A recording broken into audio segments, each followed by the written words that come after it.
Dated someone that was in the school system that had a whole summer off. Summer Rachel is coming. Summer Rachel, she got a lot of free time. Hey guys, and welcome to Little Black Book. You know what time it is. We're talking to you guys about Married at First Sight, but we're dealing with Rachel and Jose. And yes, by the title, I said I'm on Rachel's neck. Not in particular a bad way, but rather to save her. I don't want her to make any mistakes or do anything to tit for tat or try to retaliate for Jose's mad behavior earlier on in the season. I know some of Rachel likes to have fun, but we need to make sure, some of Rachel, you don't get yourself into a bit of a pickle during the course of this relationship. And there's a reason why I'm talking about that, and I'll explain it as the video goes on. So if you're new to the channel, do me a favor, like it, share, subscribe, click on that bell button for notification of the uploads. And for those of you who are returnees, you already know what it is. You got the minerals, you got the minerals. Yes. All right then, cool. Let's get into it. I think my camera wants me to go a bit further back. Cool. Let's talk a little bit about Rachel and Jose. You already know what it is, baby. Stay hydrated because the streets out there are hot, baby. All right, let's get the intro going. Little Black Book, you know what time it is.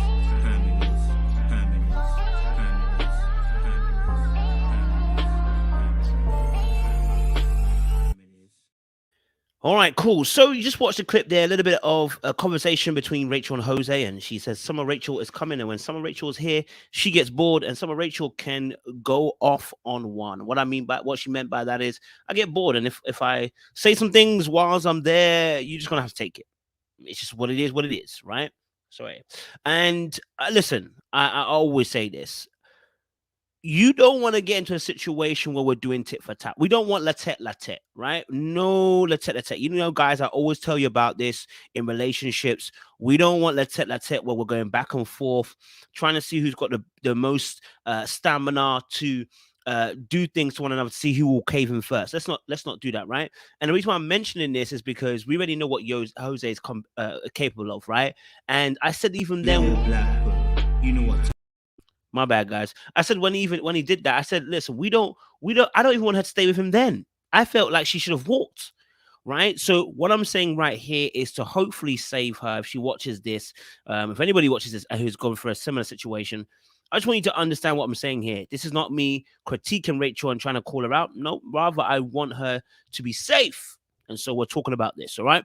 So let's just watch a little bit of the clips and we'll break it down where this all started from, where I said, oh my God, baby, you're going to break the ball, boy. To my life. And I've never been in a relationship during the summer. Because you've been single and then you just travel.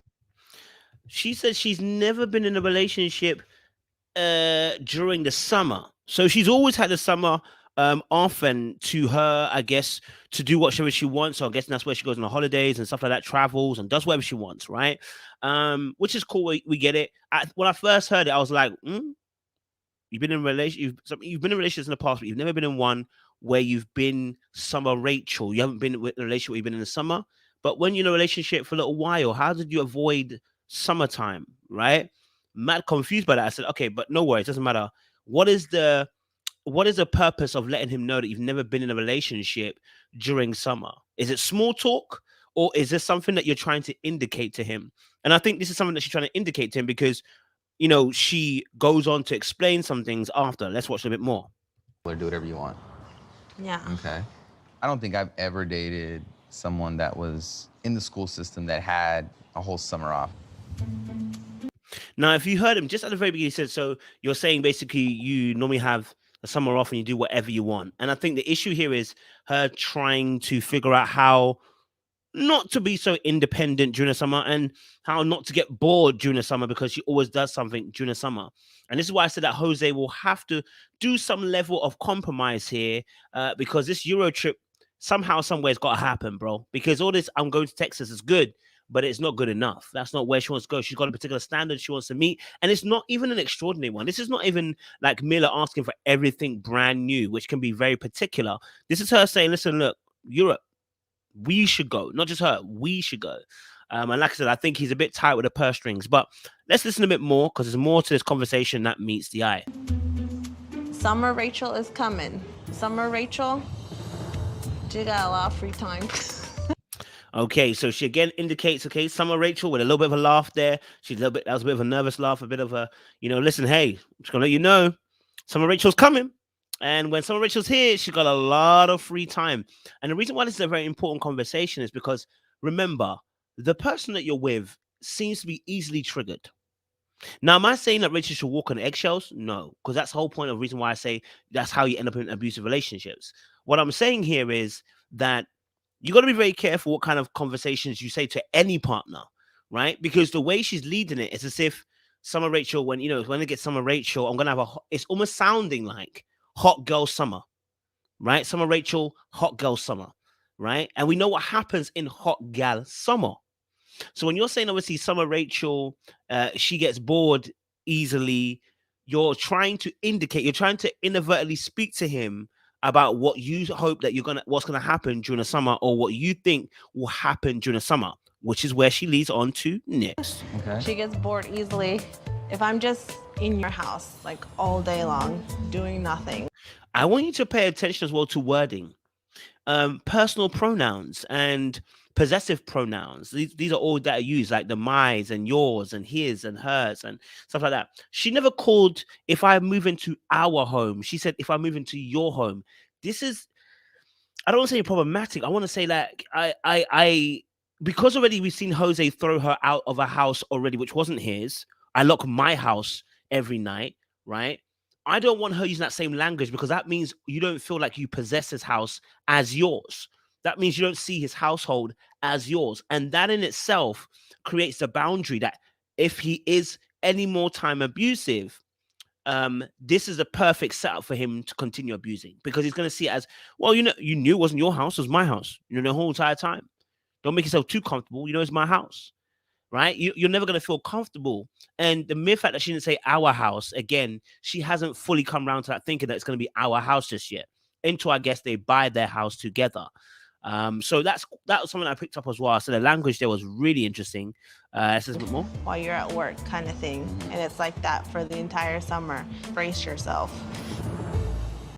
So she basically said inadvertently, straightforwardly, if you're at work and I'm at home and I'm having to be in the house, just know I'm going to be getting irritated. Just know you're going to have to deal with something if I'm at home. Now, let me be honest with you. Being cooped in all day is hard enough. When we did it for lockdown, listen, we were going out of our minds, all right? But to say to your loving partner only after a few weeks that, you know what, if I'm in your house and I'm going to explode. It's not a message you want to convey to your partner. I get what she was saying, but it's probably not the message. It's probably not the way to deliver that message to your partner, especially one who is insecure, can flip at a dime of a hat, and already feels like he doesn't fully trust you in terms of you even being faithful, right? And then you add in the hot girl summer, and I'm not even saying that she did it definitely to get at him, but it's, again, we have to think about what we're saying and what we're doing when we're in a relationship, right?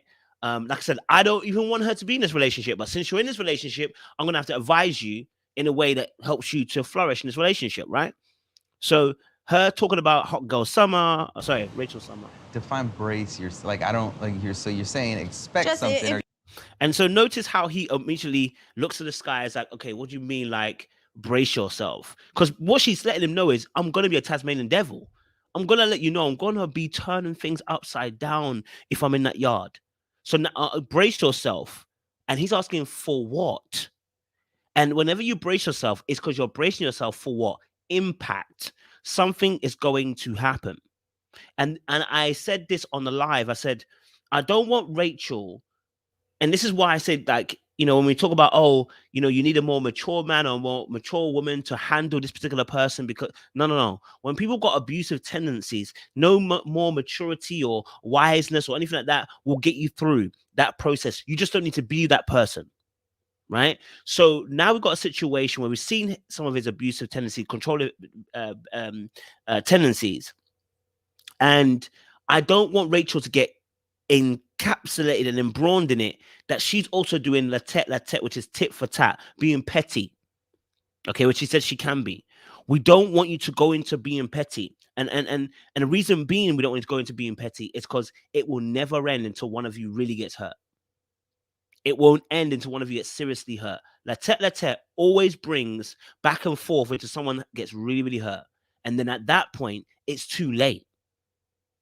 It's too late. You don't want to get drawn into a toxic cycle of back and forth in a relationship like that. No. That's why I said I was on her neck, as in, darling, I hope you're not saying this to try and think you can level the playing field with him. There is no level playing field with somebody who will lock you out the house and it weren't their own house. Get ready, but I don't know what I'm getting ready If you sense a for. shift in me, I'm gonna be in a really bad mood sometime, and you're just gonna catch me at that wrong time. And so old girl is pre-warning him, you're gonna catch me in a bad mood, and you're gonna catch me at the wrong time. Why are we telling him this? And why are we not working on it? Why is it a thing that I'm just gonna be this way? This whole take me as I am sometimes that we do can actually be detrimental to a relationship. The way that she's put it is as if you're gonna take it, you're gonna have to deal with it. It is what it is, and you're gonna get it. Right now, she may be saying that because of the fact the last conversation they had about the apology he gave, and he said basically, if you don't leave me alone, if you leave me alone, I won't be cutting with my words, right? And I said the same thing about him. I said the fact that he's saying that I would cut you my words is an indication that this person is dangerous. Now we're hearing her say, well, if you know what, if I have to be at home at summertime and I have to be in that house, just know I'm ready to lay the verbal smackdown. Okay, you gonna get it, you gonna get it, you gonna get it. And that in itself is problematic. It is not something that we want to be encouraging, because he will probably respond in kind, and it won't be kind when he does it. So we don't, and this is how toxic relationship dynamics begin to form when people want to get their power back. You see, the Bible lets us know that love doesn't count no wrongs, it doesn't boast, it doesn't envy, it is enduring. And the reason why it says that is because if we did start counting wrongs, we are going to do eye for an eye and tooth for a tooth. You know what I'm saying? And we're gonna be left in a bloody state. And we don't want that for Rachel, nor do we want it for Jose, right? But specifically Rachel, because like I said, she was on the victim's end of what he had done last 2 weeks ago or a week ago. you're not gonna like it. I'm just going off past experiences and what could possibly happen. You could not criticize me one bit. So she's obviously saying, listen, basically, listen, you can't even criticize her now. When I'm in that mood, I'm in that space, you can't do nothing, cuz if you criticize me, I'll be out the door. Why are we threatening to be out the relationship from being criticized one bit? Like, do you know what I mean? Like, you got to be very careful what road you're leading down now, right? Obviously, because Jose has already done the madness, everyone can see Jose and be, okay, he's a bit of a control freak. He's a bit abusive with his behavior. If this was brand new and we saw this, I'd be looking at Rachel like, you dangerous. But I'm slightly biased because of what he's done already. So hearing her say it, it's almost like I can't go to that space and be like, yeah, that's mad. But it is mad for her to say that you basically you're gonna get the worst of me, and you're gonna have to handle it. It's no different to when Michaela said, I'm a hurricane and my husband just has to deal with it. You just said he's got to deal with your bad side. I already said when he said it, I told him he's wrong. And the same thing to Rachel. This is wrong. Why should I have to deal with that bad side? Why are you not working on that bad side? Why are you not saying that, look, there's a part of me that I need to work on, and bear with me, have some patience with me. I'm trying to fix on that because I know that sometimes I can get a little bit agitated. That's someone working on something. You telling me that's what it is, and you're gonna handle it. It is not working on it, blood. And I'm not saying Rachel's even bad. I'm just saying that can't stand, Rachel. We don't want a la tete situation. We don't want a tit for tat situation. No. We don't want that. Because I would be like out the door. Wow. Hearing that my wife may be bored, as I'm at work, it's a little bit of a concern. And of course, it's going to be a concern for him. Remember, the guy already thinks that she's going to cheat because he called someone else's name Johnny. Like, this guy's going to suffer. He's going to suffer, right? But moreover, the fact it doesn't sound good for anybody to hear your partner say, I'll be bored and I'll be sent at home, I'm gonna be out the door if you criticize me even one bit. So basically what she's saying is during the summer, I'm a different kind of person. And actually, I'm very fragile and sensitive. If you say one thing to me that's negative, I'm going to be at the door. How does that inspire confidence also for the other person? Now, listen, you stayed for Jose, so I have to give both sides. But, how does that inspire confidence in another person to trust you and to trust that you won't just leave and pack up your stuff if they decide to say anything? If actually what that does is that almost puts a mute and a gag on the other person so that now they have to think, I can't say something bad because if I do, she'll be out the door. And because I love her and care for her, I'm going to surrender. Now, because obviously, like I said, Jose may have done his madness, it's kind of hard to see it in that particular way, but it's the truth. Now, if he says anything negative or anything that is like, hey, this needs improvement, she's going to be like, you're critiquing me, I'm out the door. Can't have that. Can't have that in a relationship, right? So I hope that's Rachel. I don't know what I hope, because I don't know how you can save that, but I need Rachel to be working on that, not just saying accept me as I am like that. Let's start working on that. Summer Rachel, we need to work on Summer Rachel, okay? We need to make her simmer down, okay? Because you're right now not inspiring confidence in your partner, and your partner's mad already as it is. But let me know your thoughts down below, guys. What do you guys think? Do you have a different perspective to what I've said? Maybe you saw it differently. Maybe you heard differently. Maybe you saw some different parts in their conversation, But, once again, we appreciate you. Say lots, stay loaded. Little black book, you know what time it is.